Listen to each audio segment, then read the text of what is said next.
عايزكم تركزوا معايا جدا في الفيديو ده الحمام اللي انا عملت عنه الشورتس امبارح واول امبارح على انه الحمام مش متعارف على بعضه يعني.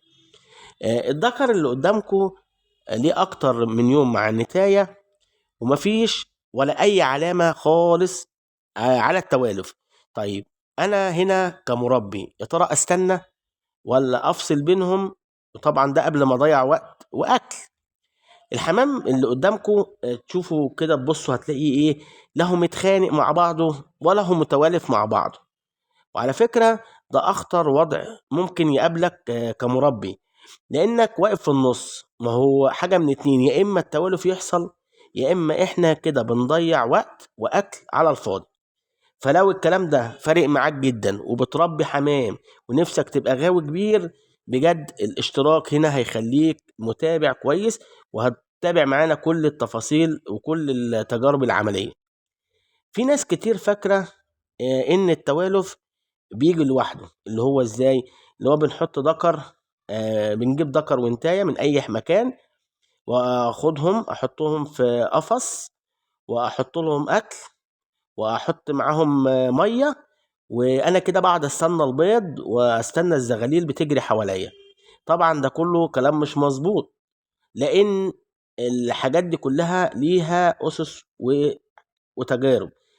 لان اللي جرب الحاجات دي بيبقى اغلبه فشل، لان التوالف يا جماعه هو مش مجرد صدفه، ده حاجات ليها سلوك وقواعد. بصوا، هو علميا الحمام طائر اجتماعي بس حذر جدا. اي زوج حمام لازم يمر معانا بثلاث مراحل: تعارف وقبول، بعد كده نخش على التزاوج. لو في مرحلة من دول بقى ضاعت، اللي بعدها طبعا مش هتيجي، يبقى احنا معنى كده ان يبقى حصل الفشل الرهيب. بصوا، مرحلة التعارف اللي احنا بنتكلم عنها دي ناس كتيرة بتستصغرها وبتقول عادي، ولكن الحقيقة يا جماعة دي مرحلة مهمة جدا. ليه بقى مرحلة مهمة؟ لأن الذكر فيها بيقعد يقيم في النتاية، والعكس بيحصل، إن النتاية برضو بتقعد تقيم في الذكر لما بيبقى عنده قبول للنتاية، دايما تحس إن هو بيقرب منها، يفرد ريش وبيعمل الصوت اللي هو الصوت بتاع الحمام ده، واحنا بنسميه بيزمجر. وفي ناس بتسميه حاجات تانية. بيفضل يلف حوالين منها ويعمل قبول عنده. بتلاقيه راح عمل بديله اللي ورا، عمله كمروحة كده، وعمله كنس بيه الأرض من وراه كده. وحاجة تانية بيعملها الذكر، لو عملها بيبقى عنده القبول الجامد جدا. لو قعد الطاجن بتاع البيض وقعد يصدر صوت كده معين، ده ليه معاني كتيرة. أول معنى إن هو عنده قبول للنتاية وموافق جدا يعني. الحاجة التانية إن هو كأنه بيقول لها إن هو ده المكان اللي أنت هتبيضي فيه، يعني البيض ده المكان المناسب اللي أنت هتبيضي فيه. لكن بقى لو شفت العكس، إن هم بقى مقضينها جري ورا بعض وزق ومطاردة وضرب، اعرف إن لسه التعارف ده مش ما تمش. بصوا، من واقع التربية المكان بجد يا جماعة بيفرق أكتر من الطير نفسه. يعني أقول لكم إزاي: ما ينفعش مثلا أنا أجيب قفص ضيق والمكان يبقى كله دوشة، والمكان فيه زحمة وفيه طيور تانية، يكون فيه قوارض رايحة جاية حوالين العشة. أنت نفسك عمال تمسك في الحمام، عمال تعدل الطاجن من هنا لهنا، عمال تعمل حركة. الحاجات دي كلها الحمام طائر حذر جدا وبيخاف، لان هو هيفكر ان انت هتبقى على الوضع ده، فهو اصلا يخاف ويبيضه. وحضرتك مش ثابت، انت عمال تلوش من هنا لهنا. دي كلها حاجات بتبوظ التوالف يا جماعه، عشان تبقوا عارفين. الحمام من الاخر محتاج هدوء، محتاج هدوء وثبات. لازم هدوء وثبات لايه؟ عشان يحس بالامان. اول ما يحصل الثبات والامان يبيض بقى وهو مرتاح. اكتر سؤال في الموضوع ده بيتسأل: انا امتى كمربي اتدخل؟ بص هقول لكم. هو اول 3 ايام يا جماعه عادي جدا ان هم يقعدوا يجروا ببعض ويدوروا ويقعدوا يجربوا مع بعض.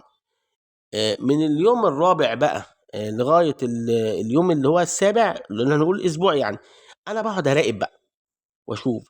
بعد الاسبوع ده لما يعدي وايام تاني تعدي مثلا حوالي كمان حوالي مثلا يومين ثلاثه، يعني نقول احنا كده يبقى وصلنا ايه ل8 ايام ومفيش اي جديد، يبقى انا كده لازم ايه، لازم اتدخل.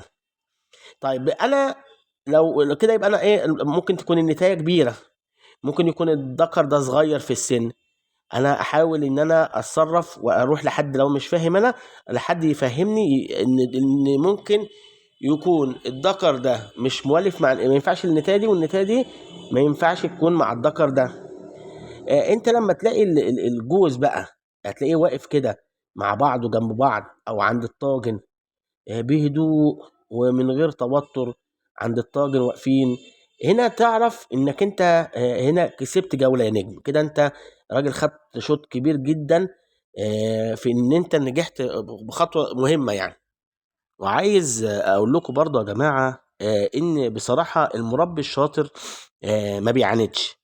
ما هو لو ما فيش قبول يبقى التغيير ارحم من الانتظار، لان في اوقات كتيرة انت بيتهيألك انهم مناسبين لبعض، ولكن انت ممكن بواقع خبرتك، عشان انت ما عندكش الخبرة الكافية في انك تعرف ان الحمامة دي ممكن تكون عجوزة، او الحمامة دي مثلا صغيرة قوي. ما هو فوات يا اما كبيرة قوي ما ينفعش، او صغيرة قوي ما ينفعش.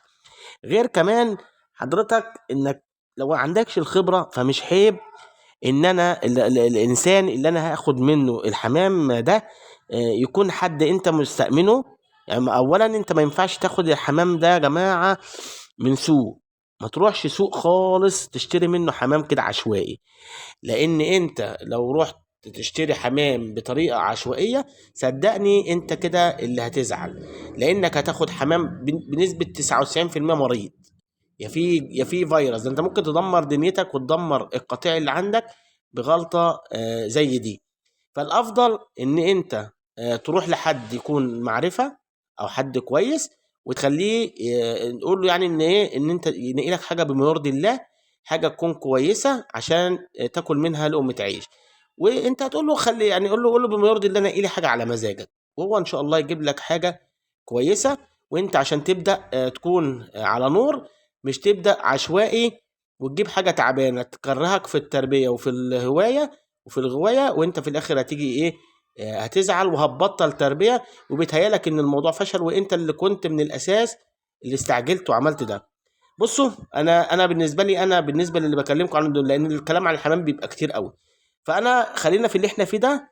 فانا بالنسبة لي الدولة انا هسيبهم وهراقب التوالف من بعيد لبعيد، لو حصل هوريه لكم، لو ما حصلش يبقى هعرفكم السبب ايه وايه القرار اللي انا هاخده. ماشي، سلام عليكم.